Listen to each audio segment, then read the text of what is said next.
প্রিয় দর্শক, আপনাদের সবাইকে স্বাগত জানাচ্ছি। আমি এস এম আকাশ। দেখছেন দেশ ভাবনা, এই মুহূর্তের বাংলাদেশ। আমরা সমসাময়িক বিষয় নিয়ে কথা বলি। বিশেষ করে আজকে আমরা নির্বাচন নিয়েই কথা বলবো, কারণ নির্বাচন কবে হবে এই প্রশ্নটা আসলে জনমনে। রাজনৈতিক দলরাও বলতেছে নির্বাচন চাচ্ছে, সরকারও বলছে তারা একটা নির্বাচন দেবে, কিন্তু কবে, সেটাই এখন সবচেয়ে বড় প্রশ্ন।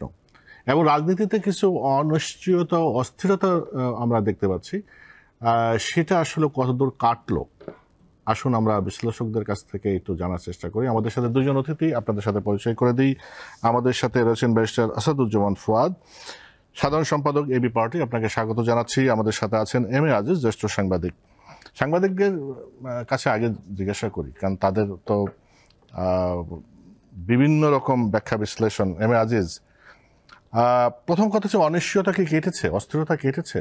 না, উত্তর এক কথায়। কেন মনে করেন? কারণ হচ্ছে কারো কথা ঠিক থাকছে না। ধরেন, মূল বিষয়টা হচ্ছে নির্বাচনটা কবে হবে, এটা কংক্রিট ফর্মে কোনো পক্ষ থেকে বলা হচ্ছে না। যেমন ধরেন, প্রথমে এসেই ডক্টর মোহাম্মদ ইউনূস প্রধান উপদেষ্টা তিনি বলেছিলেন, কিন্তু সংস্কার করছি, রাজনৈতিক দলগুলো যেটুকু একমত হয় সেটুক নিয়ে নির্বাচনে যাব, না হলে সেটুক নিয়ে নির্বাচনে যাব, ওয়েবসাইটে দিয়ে দেব, কে কোথায় এগ্রি করছে না করছে জনগণ জানবে। এরপরে তিনি ডিসেম্বরের কথা বললেন, কিন্তু তাদের প্রেস ডিপার্টমেন্টে বলা হলো জুন লাগাই দেওয়া হলো, ডিসেম্বর থেকে জুন। ওখানে আবার ডক্টর মোহাম্মদ ইউনূসের কথা থাকলো না। এখন প্রেস সেকশন উপরে ডিকটেট করে না, ডক্টর মোহাম্মদ ইউনূস সরকার চালায় বলা মুশকিল। তো এতে ক্রাইসিসটা তৈরি হলো যে আপনার ওপেন এন্ডিং একটা সময়, ডিসেম্বর থেকে জুন। এখন অনেকেই মনে করে, ধরেন আমাদের প্রাকৃতিক কারণেই, এবং তখন পরীক্ষা আছে, স্কুল তো লাগে, স্কুলের শিক্ষক লাগে একটা ইলেকশন করতে, তারপরে ঝড় বৃষ্টি বাদলা আবহাওয়ার জনিত কারণ, অর্থাৎ পরের দিকে কিন্তু এই নির্বাচন করার মতো উপযোগী আমাদের দেশের আবহাওয়া নাই। এটা এক। দুই হলো, নির্বাচনটাই সরকার লিঙ্গার করবে কেন? কারণ যে যতগুলো এজেন্ডা খুলেছে, কোনো এজেন্ডাই তো সঠিক কিছু করতে পারে না। ধরেন, একটা আলোচনা ছিল যে ফ্যাসিস্ট আওয়ামী লীগকে নিষিদ্ধ করার দাবি প্রথম থেকেই ছিল। ডক্টর মোহাম্মদ ইউনূস বলেছিল এই সরকারের কোনো দলকে নিষিদ্ধ করার নেই, মানে এজেন্ডা নাই। কিন্তু তিনি তো দেখা গেল মোটামুটি একটা মব জাস্টিসের প্রেসারে পড়ে আওয়ামী লীগকে কার্যক্রম নিষিদ্ধ করলো। এই যে ব্যতিক্রমগুলি, যখনই দেখা গেছে যে এই এনসিপি বা ছাত্ররা যখনই যে দাবি নিয়ে আসে, মোটামুটি সাথে সাথে এখন তার আন্ডারস্ট্যান্ডিংয়ে হয় নাকি প্রেশারেই হয় জানি না, দাবিগুলো মানা যায়। এই যে অস্থিরতা। তারপর ধরেন বিচার কার্য, এই একটাতে চার্জশিট দিছে, 10 মাস পড়ছে, একটা বিচার, একটা চার্জশিট, একটা মাত্র চার্জশিট দিছে, কোনো চার্জশিট দিতে পারেনি। আপনি তো ইউটিউব করলে অনেক দেখতে পান যে কোথায় গুলি করছে, কে গুলি করছে। ধরেন ডিসি পদায়ন, আমি বলছি ইলেকশন সামনে করবেন, ডিসিটা তো ইলেকশন সাধারণত কোঅর্ডিনেট করবে, ইলেকশন কমিশনেরও লোক আছে। এই ডিসি পদায়ন নিয়ে একটা কেলেঙ্কারি শোনা গেল। আর ডিসিতে আপনার বণিক বার্তা ঠিক 7 দিনের মাথায় একটা রিপোর্ট করে প্রশাসন ক্যাডারের লোকদের পজিশন কি। তারা বলছে আওয়ামী লীগের প্রতি, ফ্যাসিবাদের প্রতি অনুগত 90% অ্যাডমিনিস্ট্রেটিভ কাজ। সেটা আছে, কিন্তু আমার প্রশ্ন ছিল যে এই অনিশ্চয়তা কেন কাটছে না? না, ওটাই এগুলো কি কারণ, নাকি রাজনৈতিক দলগুলোর সাথে যে একটা সমঝোতা বা সমন্বয়ের অভাব? না, সমন্বয়ে দেখেন, রাজনৈতিক দল যদি সব একমতই হতো তাহলে তো দল একটাই থাকতো, ভিন্নতা তো থাকবে। পলিসির কথা আমি বলছি না, কিন্তু আপনার রাজনৈতিক যে মানে রোডম্যাপ, আমি বলছি যে এইটাই বলছি যে ধরেন সংস্কার কমিশন, আমি বললাম তো ডক্টর মোহাম্মদ ইউনূস তো বলেছিল উনি নির্বাচনে কিভাবে যাবেন। এখন ধরেন আমাদের তত্ত্বাবধায়ক সরকার ছিল, ওরা 3 মাসে নির্বাচন পারছে, ওনার তো 10 মাস হয়ে গেল, ওনার তো কোনো প্রস্তুতি নাই, এখনো প্রস্তুতি নাই। নির্বাচন কবে দেবে, জুন থেকে কি ডিসেম্বর থেকে জুন, এই গতকালকেও বলছে ওই একই জায়গায় আছে, ডিসেম্বর থেকে জুন। এই শব্দের হেরফের নাই। তাহলে তো এটা তো ভালো, তো সরকার একটা জায়গায় আছে, সরকার কথা এবং কাজের মিল আছে। আপনার কাছে আবার আসবো আমি, ব্যারিস্টার আসাদুজ্জামান ফুয়াদ। আমি এই যে রাজনীতিতে অস্থিরতা অনিশ্চয়তার কথা বলা হচ্ছে, বা আমরাও দেখছি যে বিএনপিও বলছে যে যদি ডিসেম্বরে নির্বাচন না হয় তাহলে এই সরকারের কে সহযোগিতা করা সম্ভব নাও হতে পারে, এক ধরনের হুমকি আছে, ডিসেম্বরেই নির্বাচন হতে হবে, সেটা একটা দেখছি।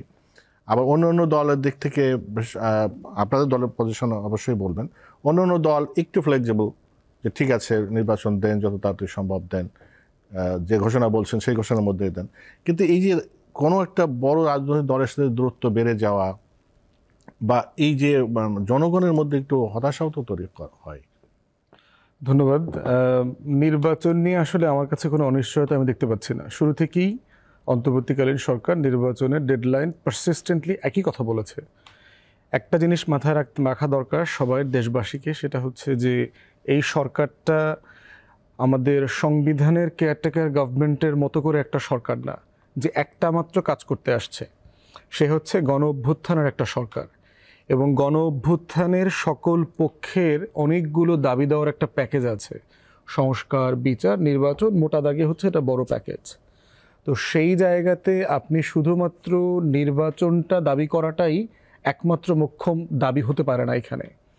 এবং আমরাও কিন্তু আমাদের দলের পক্ষ থেকে শুরু থেকে বলেছি 1.5 বছর থেকে 2 বছরের মধ্যে একটা ডেডলাইন দিয়ে নির্বাচনটা দিয়ে দেন, এবং সেটা দিয়েছি কিন্তু গত বছর সেপ্টেম্বরে দিয়েছি।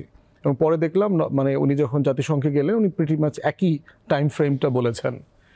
তো সেই জায়গাতে এই ফ্লেক্সিবিলিটি থাকাটা কেন জরুরি এইটা বোঝা দরকার।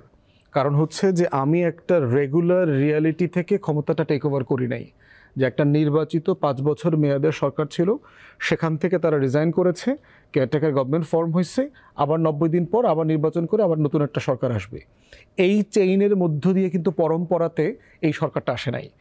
এই সরকারটা রক্ত দিয়ে আসছে, এবং কি পরিমাণ টামুলটাস পিরিয়ড ছিল গত 16, 17, 18টা বছর যদি 2006 থেকে ধরেন, তাহলে সেই সময়টার বাস্তবতায় যে পরিমাণ রক্তক্ষয়ী সংঘর্ষ হয়েছে, হাজার হাজার মানুষের জীবন গেছে বাংলাদেশের ইতিহাসে। শুধু তাই না, আপনি বদরুদ্দিন উমর বলেছেন যে গত 100 বছরের ইতিহাসে এই অঞ্চলে এত বড় এবং এত মানুষের সংশ্লিষ্টতায় কোনো গণ অভ্যুত্থান হয়নি এই লেভেলের পার্টিসিপেশনে। 90-এর দশকে স্বৈরাচার বিরোধী আন্দোলনে আপনারাও তখন তরুণ ছিলেন, ক্যাম্পাসে ছিলেন। ক্যাম্পাসগুলোর বাইরে কিন্তু আপনার ঢাকাতে তেমন কোনো নড়াচড়াই ছিল না যে আসলে দেশে এরশাদ বিরোধী আন্দোলন হচ্ছে। তো সেই জায়গাটাতে মাথায় রাখতে হবে যে 24শে জুন, জুলাই, আগস্ট এই রিয়ালিটিটাতে আসলে কি ছিল বাংলাদেশে, কোন জায়গা থেকে এই রূপান্তরটা ঘটছে। তো সেই জায়গাতে এই ফ্লেক্সিবিলিটি না থাকলে যেটা হবে, আপনার সবাইকে নির্বাচন চাইতেছে, সবাই, অনেকে তো বিচার চাচ্ছে। যে মা সন্তান হারাইছে তাকে গিয়ে জিজ্ঞেস করেন তো আপনি কি নির্বাচন চান, সে বলবে যে না, আমি আমার ছেলের খুনের বিচার চাই।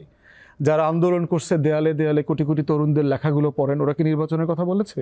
ওরা নতুন বন্দোবস্তের কথা বলেছে, ওরা যেন এই ফেরাউনি শাসন ব্যবস্থা ফিরে না আসে সেটার কথা বলেছে। আবার আমরা যারা রাজনীতি করি, আমরা গত 17 বছর থেকে নির্বাচনের কথাই বলছি।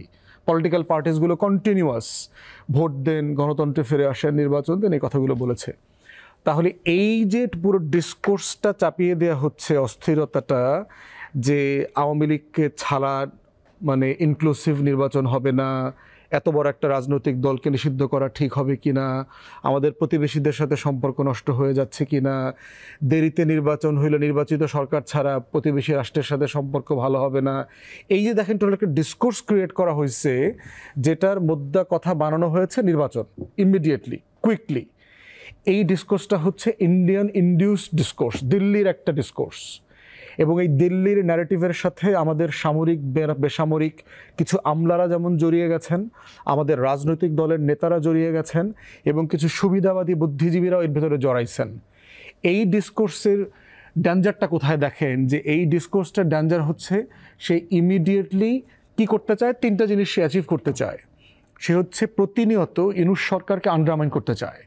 সে বলতে চায় যে এটা অনির্বাচিত, তার ম্যান্ডেট নাই, সে যাচ্ছে তাই করতেছে, সে প্রচণ্ড রকম ব্যর্থ। দেখবেন যারা ইউনূস সরকারের গত 10 মাসের সবচেয়ে বেশি বেনিফিশিয়ারি, তারাই দেখবেন প্রতিদিন বলছে যে এই সরকারের কোনো সফলতা নাই, সফলভাবে ইউনূস ব্যর্থ হয়েছেন, এই কথাটা বারবার বলে।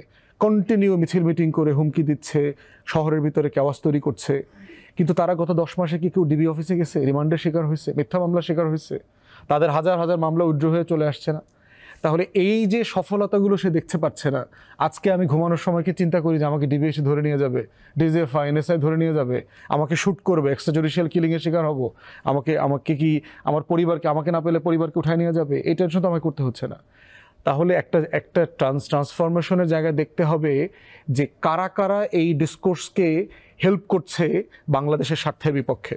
এবং দেখেন, আপনি ইন্ডিয়ান গণমাধ্যমের লেখা পড়েন, ইন্ডিয়ান বুদ্ধিজীবীদের লেখা পড়েন, ইন্ডিয়ান পলিটিশিয়ানদের লেখা পড়েন, বক্তব্য শোনেন, ইন্ডিয়ান সেনাপ্রধানের বক্তব্য দেখবেন, আমাদের রাজনৈতিক দলের নেতারা, আমাদের সামরিক বেসামরিক আমলারা একই ভাষায় কথা বলছে, একই শব্দে কথা বলছে। আমাদের দায়িত্বশীল লোকদেরকে তারা কাউকে ভিলেন বানাচ্ছে, কাউকে শত্রু বানাচ্ছে, কাউকে বন্ধু বানাচ্ছে।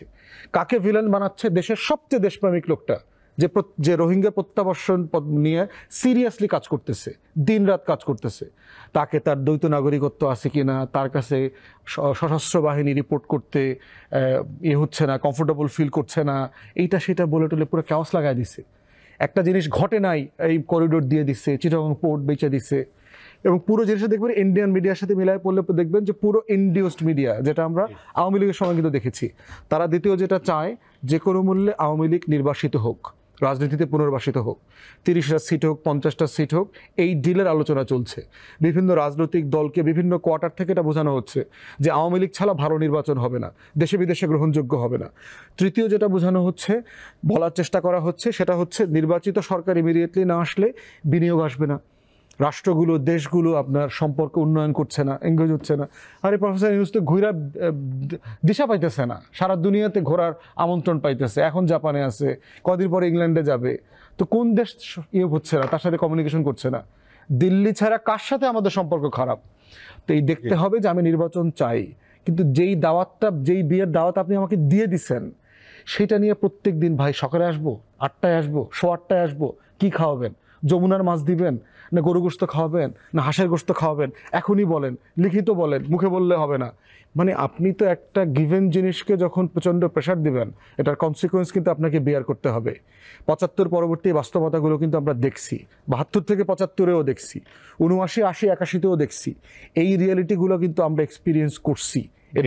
এর ডিজাস্টারের দায় 24-এর গণ অভ্যুত্থান যদি ফেল করে, এর প্রত্যেকটার দায় সামরিক বেসামরিক আমলারা, রাজনীতিবিদদেরকে নিতে হবে।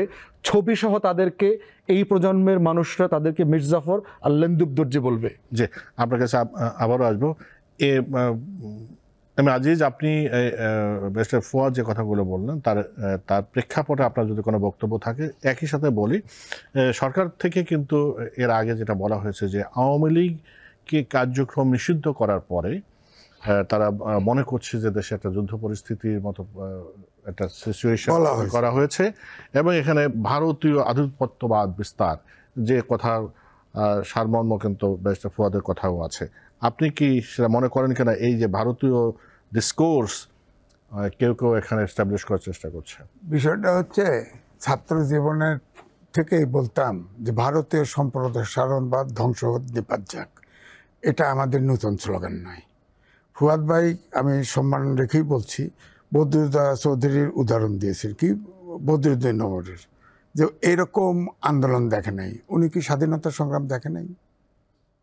তার সাথে তুলনা হয়?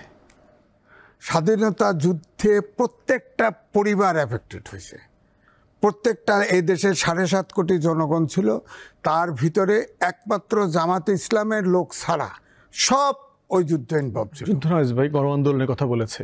এই লেভেলের গণ অভ্যুত্থান হয়। হ্যাঁ, গণ অভ্যুত্থানে একটা সরকার পরিবর্তন ঘটছে, হ্যাঁ, জীবন দিয়েছে, এতে কোনো সন্দেহ নাই। 52 সাল থেকে 2024 সাল পর্যন্ত সব আন্দোলনের ছাত্ররা অগ্রভাগে ছিল, কিন্তু এই 24 সালের আন্দোলনের ছাত্ররা এত বিতর্কিত হয় নাই, অন্য কোনো আন্দোলনে হয় নাই। একেবারে 52 সাল থেকে দেখেন। 1, 2 হচ্ছে, এই ডক্টর মোহাম্মদ ইউনূস ক্লাস 8 থেকে শুরু করে মাস্টার্স ডিগ্রি পর্যন্ত সব ছাত্র, সাথে জনতা, রাজনৈতিক দল ব্যাকআপ সাপোর্ট ছিল। আমার বাসা এই বিটিভির পেছনে, এখানে কিন্তু ঘাঁটি ছিল, আমার বাসার জানালা দরজা সব ভাঙা। যাই হোক, সেটা বলছি না। একটা বার কি বলছে, ছাত্ররা তোমরা লেখাপড়াও করো? উনি তো ব্যারিস্টার হয়ে গেছে, উনি কথা বলতেছে। এই ছাত্ররা আপনি দেখেন প্রত্যেকটা ছাত্রদেরকে প্রত্যেকটা মিনিস্ট্রিতে বসায় দিছে। এবং চতুর্থ শিল্প বিপ্লব, যেখানে অটোমেশনের যুগ, যেখানে আমি নিজেও লিখেছি যে আমাদের দেশের এই শিক্ষা আগামী 10 বছর পরে একদমই অপ্রয়োজনীয় হয়ে যাবে। অথচ এতগুলো সংস্কার কমিশন করছে, শিক্ষা সংস্কার কমিশন করছে। বাজেট এশিয়ার মধ্যে সবচাইতে নিচ্ছে 1.7, এবারও প্রস্তুতি নিচ্ছে। তো সুতরাং আমার তো এই যে 7-8টা জেনারেশন ধ্বংস হয়ে গেল। এবং ছাত্রদের এই যে তরুণদের যে স্বীকার করা, যে তরুণদেরকে আমরা তরুণ তো কেমোথেরাপি খেয়ে ছোট হয়ে যাচ্ছে তাদের কারণে, তাদের অ্যাক্টিভিটিসের কারণে। এই তরুণ সমাজকে তো ধ্বংস হয়ে যাচ্ছে এই সরকারের আমলে। এই তরুণ সমাজ, ডক্টর মোহাম্মদ ইউনূসকেও সবসময় বলতেছে উদ্যোক্তা হও। বা এই উদ্যোক্তা কোথায় হবে? আপনি যতক্ষণ পর্যন্ত এই অন্তর্বর্তীকালীন সরকার, অন্তর্বর্তী নামটাই হচ্ছে একটা ট্রানজিশন পিরিয়ড, আপনি বিনিয়োগ তো নাই, ব্যবসা নাই। এই যে ওয়ার্ল্ড ব্যাংক ফোরকাস্ট করছে আগামী বছরে আপনার জিডিপি গ্রোথ হবে 3.3%। হ্যাঁ, আবার আমরা উন্নত দেশে যাচ্ছি, আমাদের জিএসপি সুবিধা বাদ হবে, প্রত্যেকটা লোনের ইন্টারেস্ট বেড়ে যাবে। আমরা ইউএন ভিত্তিক লোন নিছি $7.5 বিলিয়ন, এটা এখন ডলার ছেড়ে দিচ্ছে IMF এর প্রেসারে, এটা $12 বিলিয়ন হয়ে গেছে। তো আইন শৃঙ্খলার নিয়ন্ত্রণ নাই, সংস্কার নিয়ে লুকোচুরি খেলার মতো। হ্যাঁ, সংস্কার কমিশনের চাইছে, আমি জামাতের একটা প্রস্তাব ছিল, সব পার্টি দিচ্ছে, ওনাদের পার্টিও দিচ্ছে প্রস্তাব, সেগুলো নিয়ে আলাপ করতে পারতো। ওনারা একটা একটা করে বলতেছে অপ্রয়োজনীয় সংস্কার। সেটাও নারী সংস্কার আন্দোলনটা কি এখন ইমিডিয়েসি ছিল? দিয়ে তো সব ধর্মপ্রাণ মুসলমানদের খেপাই দিছে এটা দিয়ে। তো ওনারা তো নিজেরা তৈরি করতেছে। সুতরাং আমি বলবো যে দেশটার যে প্রত্যাশা ছিল, এই গণঅভ্যুত্থানে ছাত্ররা জীবন দিছে, বাচ্চা ছেলেরা জীবন দিছে, এই গণপ্রত্যাশা তো এটা ব্যবহার করা হচ্ছে ছাত্রদেরকে, এই যুব সমাজকে, তরুণ সমাজকে ব্যবহার করে এই তরুণ সমাজটা বাংলাদেশে নষ্ট। আগামী 10 বছর পরে আমি বলে দিছি, লিখেছি, এই 10 বছর পরে এই দেশে প্রবাসীও নেবে না কেউ এই শিক্ষা। এটা কেন আপনি মনে করেন? আপনার কাছে আরেকটু ব্যাখ্যা আমি জানতে চাইবো এরপরে। ব্যারিস্টার ফুয়াদ, একটা জিনিস আমার কাছে মনে হয় একটু পরিষ্কার হওয়া দরকার, যেটা আপনি বলছিলেন যে আসলে এই সরকার, যেটা আপনি শুরুতে বলছিলেন যে এটা কিন্তু ওই ট্রেডিশনাল যে আমাদের তত্ত্বাবধায়ক সরকার সেটা না, গণ অভ্যুত্থানের সরকার। এই সরকারের ম্যান্ডেট আসলে কি, এটা নিয়ে আমার মনে হয় রাজনৈতিক দল এক একজন এক এক রকম করে বলে, যে কেউ মনে করে শুধু নির্বাচনই করা একমাত্র দায়িত্ব, বা এই সংস্কার বিচার বা কতদূর কোনটা কি করতে পারবে কি পারবে না। আমার কাছে আপনার ব্যাখ্যাই তো বলেন তো, আপনি নিজে একজন ব্যারিস্টার, বা এই সরকারের ম্যান্ডেট আসলে কি? অনেকদিন পরে কোশ্চেনটা করতেছে এই কারণে, কারণ আমি রাজনৈতিক দলগুলোর বিভিন্ন জনের বিভিন্ন রকম শুনি যে এই সরকার এই ম্যান্ডেট নাই, ও ম্যান্ডেট নাই, এটা করতে পারবে না, ওটা করতে পারবে না। দেখেন, মানে ক্ষমতার ম্যান্ডেটটা তৈরি হয় কিভাবে? মানে একটা জনগোষ্ঠী তাকে শাসন করবার জন্য কাউকে দায়িত্ব দিতে চায়। এই দায়িত্ব যে নিতে চায়, সেই ব্যক্তি কোন কোন শর্তে তাকে শাসন করবে আর কোন কোন শর্তে তারা শাসিত হবে, এই জিনিসটাকে রাষ্ট্রবিজ্ঞানের ভাষায় বলা হচ্ছে সোশ্যাল কন্ট্রাক্ট। রুশো, ভলটেয়ার, যারা 17-18 সেঞ্চুরি ইউরোপিয়ান পলিটিক্যাল সায়েন্টিস্ট ছিলেন, ফিলোসফাররা ছিলেন, তারা লম্বা লেন্দি ডিসকাশন করে গেছেন এই বিষয়গুলোতে, যে ম্যান্ডেটটা কীভাবে তৈরি হয়। ম্যান্ডেটের মোদ্দা কথা হচ্ছে জনসম্মতি। যাকে আপনি গভর্ন করছেন সে যদি মনে করে যে আপনাকে নেতা হিসাবে আমি হ্যাপি আছি, এখন এই যে হ্যাপি আছি এটা বুঝবেন কিভাবে, প্রসেসটা কি? এই প্রসেসটা বোঝার একটা জায়গা হচ্ছে বর্তমান টাইমে হচ্ছে নির্বাচন, যে আপনি ইলেকটোরাল প্রসেসের মধ্য দিয়ে জনসম্মতি নিয়ে আসছেন কিনা। দ্বিতীয় প্রসেস হচ্ছে যুদ্ধ। পৃথিবীতে হিস্টোরিক্যালি অধিকাংশ সময় সারা পৃথিবী এবং এখনও লার্জলি শক্তির দ্বারা ম্যান্ডেট ডিসাইড করে। যেমন ধরেন আমেরিকারে আমরা সারা পৃথিবী বস মনে করি না, কিসের ভিত্তিতে মনে করি? সারা দুনিয়াকে কি আমেরিকাকে ভোট দিচ্ছে? ভোট দেয় নেই। কিন্তু আমেরিকার হাতে এমন কিছু অস্ত্র আছে, তার ডলার অস্ত্র আছে, তার মিলিটারি ইন্ডাস্ট্রিয়াল কমপ্লেক্স আছে, তার গ্লোবাল যে ইনস্টিটিউশনস আছে, তার সারা দুনিয়াতে শতাধিক মিলিটারি বেজ আছে, তার স্যাটেলাইট নেভিগেশন সিস্টেম আছে। আপনার জীবনের প্রত্যেকটা, মানে চুল থেকে নখ পর্যন্ত প্রত্যেকটা জিনিস নিয়ন্ত্রণ করবার যে অথরিটি দরকার, প্রত্যেকটা অথরিটি তার কাছে আছে, এবং আপনি এটা জানেন। এই অথরিটিটা থাকা এবং আপনার জানাটার মধ্য দিয়ে যেটা হচ্ছে আমেরিকার যে সুপার পাওয়ার, এটার একটা সম্মতি তৈরি হয়ে যায়। এই জন্য দেখবেন সে যখন ইউনাইটেড নেশনসে বক্তব্য দেয়, মনে করা হয় যে এটাই জাতিসংঘ। আবার সে যখন জাতিসংঘের কোনো ফোরাম থেকে পুল আউট করে, তখন এটা আবার সমালোচিত হয়, সেটা ফান্ডিং কাট করে ফেলে। আপনি দেখছেন ট্রাম্পের সে বহু সংগঠনের, জাতিসংঘের ইনস্টিটিউশনের ফান্ডিং কাট করে দিয়েছে। তো জনসম্মতি তৈরি হওয়ার প্রথমটা উপায় হচ্ছে ভোট, দ্বিতীয়টা হচ্ছে যুদ্ধ, তৃতীয়টা হচ্ছে গণ অভ্যুত্থান, গণ আন্দোলন যে কোনো ফর্মে। তো আপনি দেখেন, আমাদের ৭১-এর এক্সাম্পল দেই।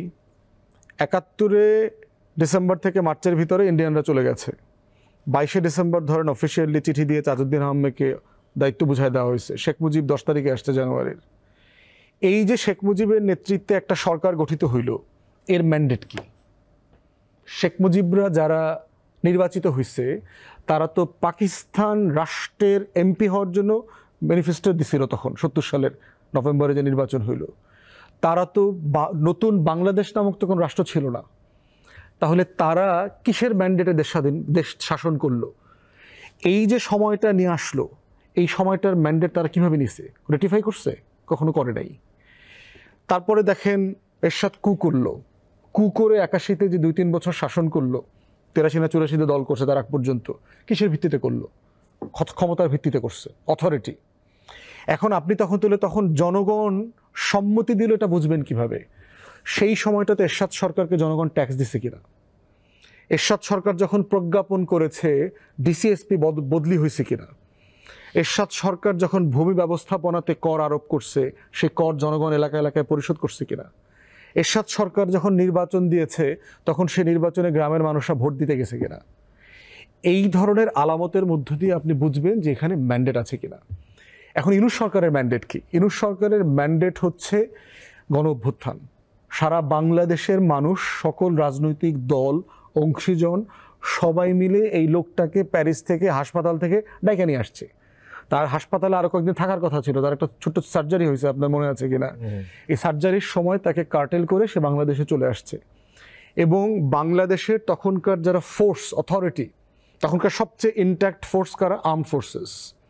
সেনাপ্রধান কিন্তু তাকে এয়ারপোর্টে গিয়ে রিসিভ করছে। হোয়াট ডাজ ইট মিন? একটা হচ্ছে ছাত্র সমাজের নেতৃত্বে যারা ছিলেন তারা তাকে কল করে ইনভাইট করছেন, উনি সেই চুক্তিতে সাইন করবার জন্য দেশে আসছেন। তাহলে ছাত্র প্রতিনিধি, বৈষম্য বিরোধী আন্দোলন সম্মত হয়েছে এটা করবার জন্য। এখন বৈষম্য বিরোধী ছাত্র আন্দোলনের ম্যান্ডেট কি? ম্যান্ডেট হচ্ছে তার কর্মসূচিতে, তার দিন তারিখে হাজার হাজার লক্ষ লক্ষ মানুষ সারা দেশে নামছে, এটাই তার ম্যান্ডেট। এর মানে হচ্ছে আমি তাকে নেতা হিসাবে, তাকে লিডার হিসাবে এই প্ল্যাটফর্মকে মেনে নিয়েছি। সেই প্ল্যাটফর্ম প্রফেসর ইউনূসকে ইনভাইট করে প্যারিস থেকে নিয়ে আসছে। এই প্ল্যাটফর্মের পরে যখন দেশের আর্ম ফোর্সেস তাকে গিয়ে রিসিভ করছে, এর মানে হলো দেশের সবচেয়ে অর্গানাইজড যে সভরেন ফোর্স আছে, যারা আমার আকাশ, জল, সীমান্ত সব কিছু দেখভালের দায়িত্ব, তারা মেনে নিয়েছে। সেকেন্ড অথরিটি হয়ে গেছে। থার্ড অথরিটি হচ্ছে শপথ অনুষ্ঠানে প্রত্যেকটা পলিটিক্যাল পার্টি গেছে না, তার শপথ অনুষ্ঠানে এই প্রসেসের সাথে প্রত্যেকটা পলিটিক্যাল পার্টি অ্যালাইন করেছে।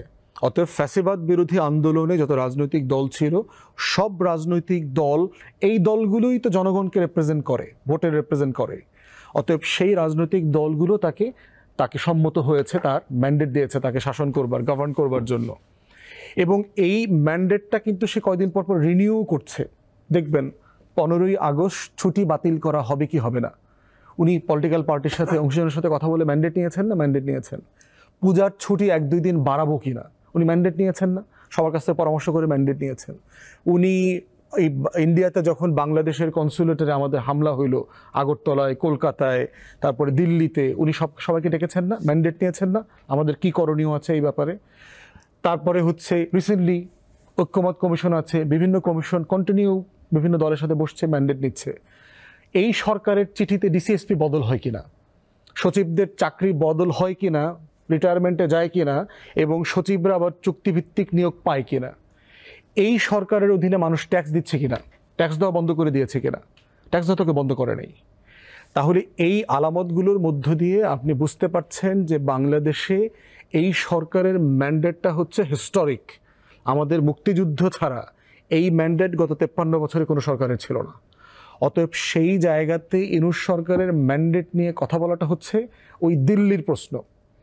একই প্রশ্ন দেখবেন দিল্লির এস্টাবলিশমেন্ট কদিন পর পরে বলে, দিল্লির ফরেন মিনিস্টার বলে, দিল্লির সেনাপ্রধানরা বলে, সশস্ত্র বাহিনীর সদস্যরা বলে, এ তো নির্বাচিত সরকার না, অনির্বাচিত সরকারের সাথে আমাদের সম্পর্ক বাড়বে না, অনির্বাচিত সরকারের সাথে ওয়ার্কিং রিলেশনশিপ শুধু থাকবে, নির্বাচিত সরকার না আসা পর্যন্ত এই দ্বিপাক্ষিক সম্পর্কের বাকি বিষয়গুলো যেগুলো আছে এটা সমাধান হবে না, এগুলো বারবার মনে করায় দেয়। অতএব ইউনূস সরকারকে ম্যান্ডেটের প্রশ্ন তোলাটা হচ্ছে ইন্ডিয়ান কোশ্চেন, হেজিমনির কোশ্চেন, দিল্লির প্রশ্ন, এবং ওইটা হচ্ছে লেন্দুব দর্জি আর মীর জাফরদের প্রশ্ন। এই প্রশ্নটা বারবার তোলা। আমি ইউনূস সরকারের কাজের 101টা সমালোচনা করব নাগরিক হিসাবে, এটা আমার আপনার করার 100বার অধিকার আছে, কিন্তু ম্যান্ডেটের প্রশ্ন হচ্ছে 24-এর গণ অভ্যুত্থানকে প্রশ্নবিদ্ধ করা। ম্যান্ডেটের প্রশ্ন তোলা মানে হচ্ছে 1400 শহীদের লাশের সাথে, রক্তের সাথে বেইমানি করা। 24,000 ছেলেমেয়ে যারা আহত হয়েছে, 600 ছেলেমেয়ে অন্ধ হয়ে গেছে, ওদের সাথে বেইমানি করা, গাদ্দারি করা। অতএব ম্যান্ডেটের কোশ্চেন তোলা যাবে না। ম্যান্ডেটের কোশ্চেন প্র্যাকটিক্যাল কোশ্চেন না, ইটস এ রিজলভ কোশ্চেন। যেটা রিজলভ হয়ে গেছে এটা তোলা মানে হচ্ছে আমরা বারবার সম্মিলিতভাবে দিল্লির ফাঁদে পা দিচ্ছি, যেটা গণ অভ্যুত্থানের বিপক্ষের জায়গা। জি, আজিজ, আপনি কি মনে করেন এই ইউনূস সরকারের বা এই অন্তর্বর্তীকালীন সরকারের ম্যান্ডেট নিয়ে কোনো সন্দেহ আছে?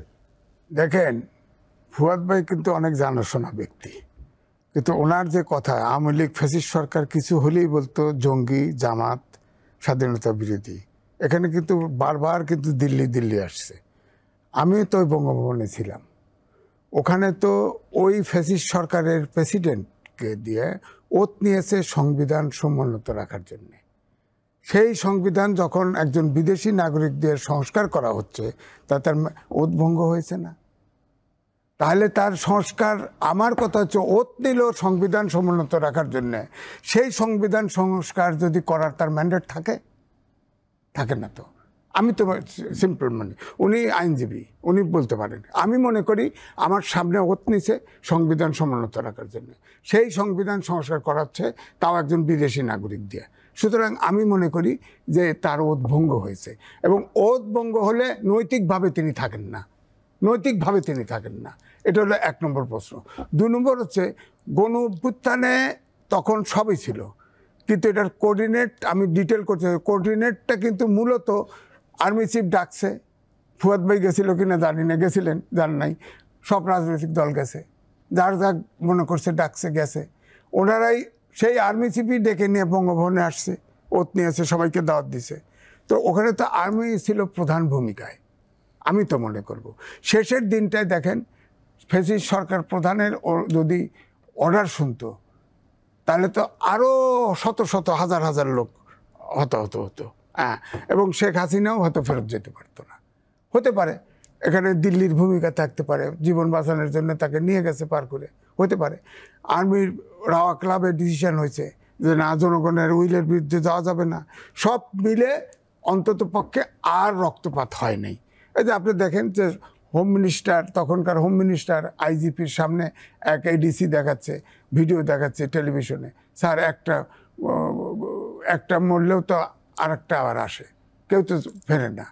হ্যাঁ, অকাতরে জীবন দিছে। যেমন আমার এলাকা, আমার বিল্ডিংটি ছিল হটস্পট, ইস্ট ওয়েস্টের সব ছাত্ররা এখানে এসে ঘুরছে। সেটা তো দিয়েছে। আপনি কি মনে করেন দিল্লির ডিসকোর্স আমরা এখানে কেউ পুনরুৎপাদন করছি বা এখানে করা হচ্ছে, দিল্লির কথা এখানে অনেকেই সেটা করার চেষ্টা করতেছে?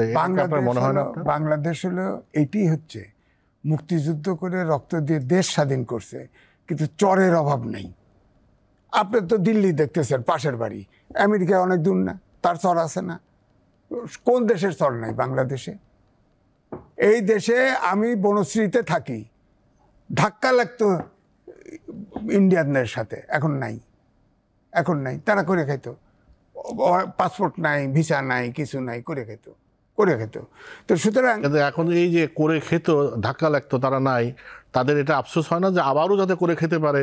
এই জন্য সেই পরিবেশটা তৈরি করা। এই জন্যেই আপনি দেখেন আমাদের বাংলাদেশের পলিটিশিয়ান, উনি তো এখন পলিটিক্যাল লিডার, আপনার একটি সরকার গণ অভ্যুত্থানে পতন ঘটেছে, সে পালিয়ে গেছে, ওখানে ঐক্যটা কেমন দেখেন। পার্লামেন্টারি পার্টির ডিসিশনে শেখ হাসিনাকে আশ্রয় দিছে, অর্থাৎ সব জাতি ডিসিশন।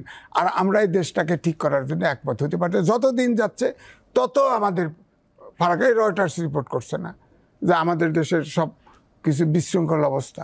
হাতে যদি আমরা পা দিতে থাকি তাহলে আমাদের তো কপালে কি এরকম হবে। পা তো ব্যারিস্টার দিবে। ফুয়াদ, আপনি যে প্রশ্নটা তুলেছে ওটা একটু আপনার কাছে ক্লিয়ার হতে চাই। আপনি যেহেতু ব্যারিস্টার, ওই যে ওথ ভঙ্গন যে প্রসঙ্গটা বললেন। না, হয়নি দুইটা কারণে হয়নি। একটা বিষয় হচ্ছে যে উনি তো জন্মসূত্রে বাংলাদেশি নাগরিক, উনি তো পাবলিক সার্ভিসের লোক, উনি ফরেন ক্যাডারের লোক আমাদের।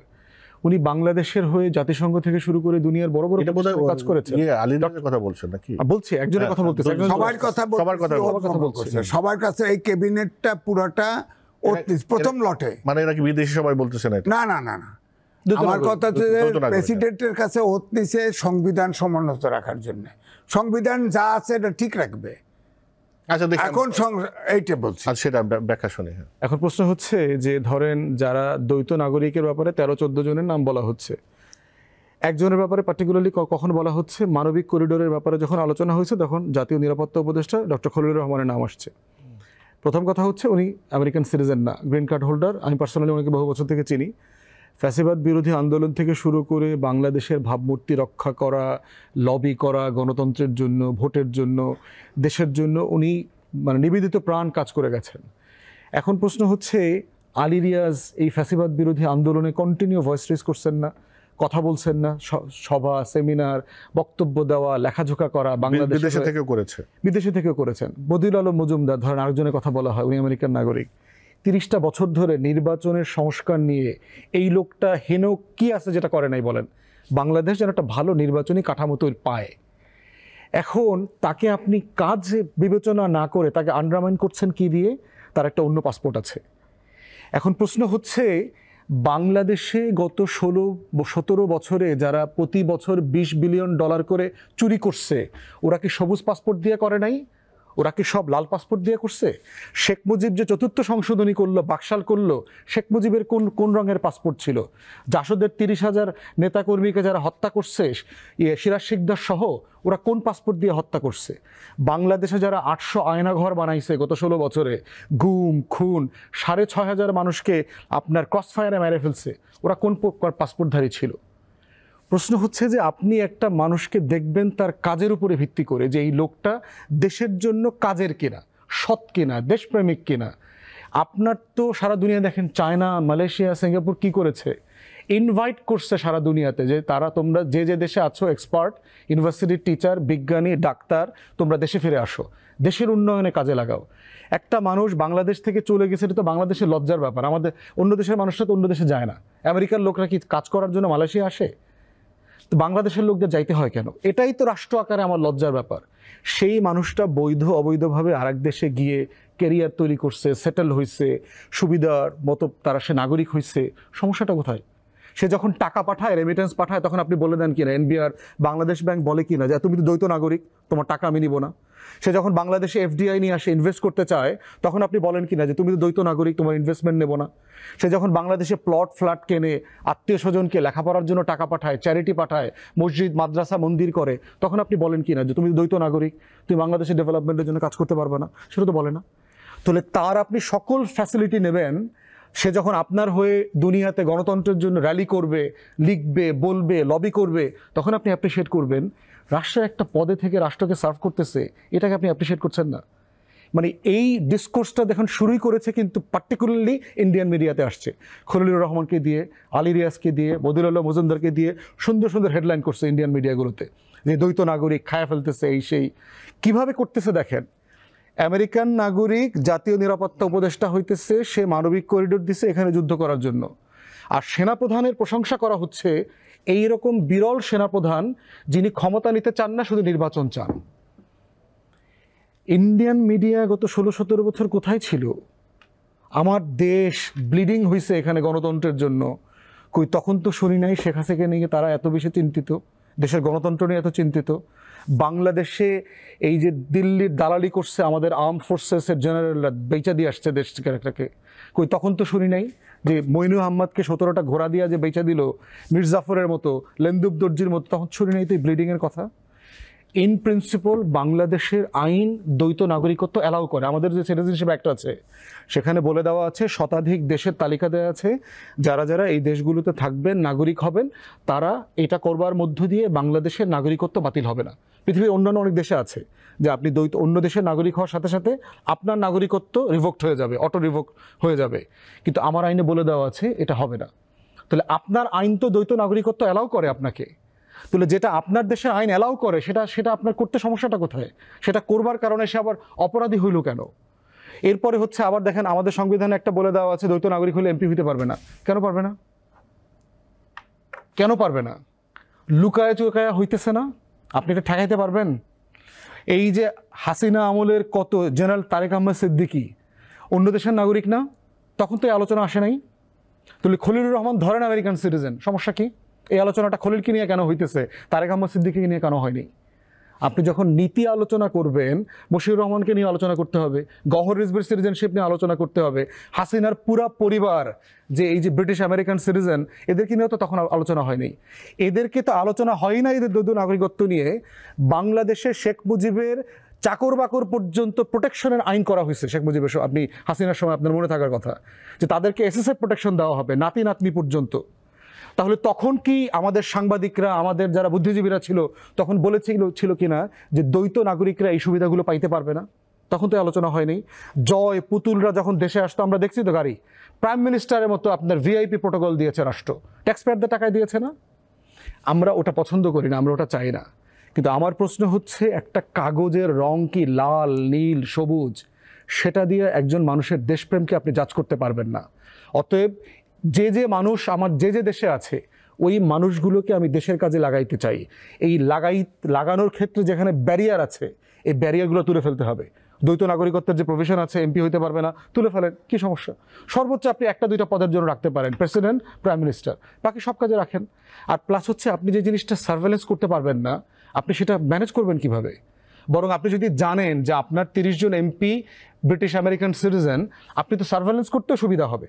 কিন্তু আপনি তো চুরি করা, লুকানো তথ্য দিয়ে তো মানুষ এমপি মন্ত্রী হয়েছে, সেই 53 বছর থেকে হচ্ছে। জি, অনেক ধন্যবাদ এম এ আজিজ। আমি শেষ করবো আপনার বক্তব্য দিয়ে। আপনার কনক্লুডিং যদি ফওয়াদ চৌধুরীর বক্তব্য প্রেক্ষাপট আপনার কোনো বক্তব্য? বিষয়টা হলো যে ধরেন আমরা প্রধানত আমি বলবো যে এই দেশে আমরা অনেক আগেই বলেছি অনেক সূচকে আমরা এগিয়েছি, কিন্তু রাজনৈতিক সূচকে পিছিয়েছি। সুতরাং এখানে সংস্কারের দরকার আছে, এমনিতেই দরকার আছে। এখন মূল জায়গাটা কোথায়? একটা নিরপেক্ষ নির্বাচন এবং টেনিওর শেষে শান্তিপূর্ণভাবে ক্ষমতা হস্তান্তর, এই জায়গাটায় আমরা প্রশ্ন করার মতো সুযোগ ছিল না। এখন এর ভিতর দিয়ে ধরেন ফেসিবাদের সময় এটা ঠিক যে শেখ হাসিনার পরিবারের একজনও কোনো দেশি মেয়েকে ছেলেকে দেশে বিয়ে করে নাই, সব বিদেশি। এই প্রশ্ন উঠছে। আমি তো 5 তারিখ পর্যন্ত টকশোতে আমি যা মনে আসে আমি বলে দিই, আমি তো কাউকে ডরাই না, বলছি তো যতটুকু পারি বলছি। ভয়ে অনেকেই বলতে পারে নাই, এটাও ঠিক। বললেই উনি থাকলে এখন যে ভাষায় কইলে তো আয়না ঘরে ঢুকতো। হ্যাঁ, হয়তো উনি ডরে কইতো না, কথায় হয়তো উনি বলতেন আমি তো আয়না ঘরের কথা বলেছি তো, কিন্তু আমাকে কেন ধরে নাই, কেন মেরে ফেলে নাই তা তো জানি না। ফ্যামিলি ধরে আছে, সরকার করে বলেছে, কিন্তু আমার ফ্যামিলি সব বিড়লেন, কাউকে আটকাতে পারে নাই। এখনো আমি কটু কথা বলি, এখনো ধরতেছে না ফুয়াদ ভাইরা, কেন ধরতেছে না আমি জানতেছি না। হ্যাঁ, তবে আমার বক্তব্য একটাই, ওপেন, সবসময় বলি আমার বয়স এখন 71। এই সমাজের জন্য আমার কাজ করার বয়স। আমি মনে করি আমার কোনো প্রত্যাশা নেই।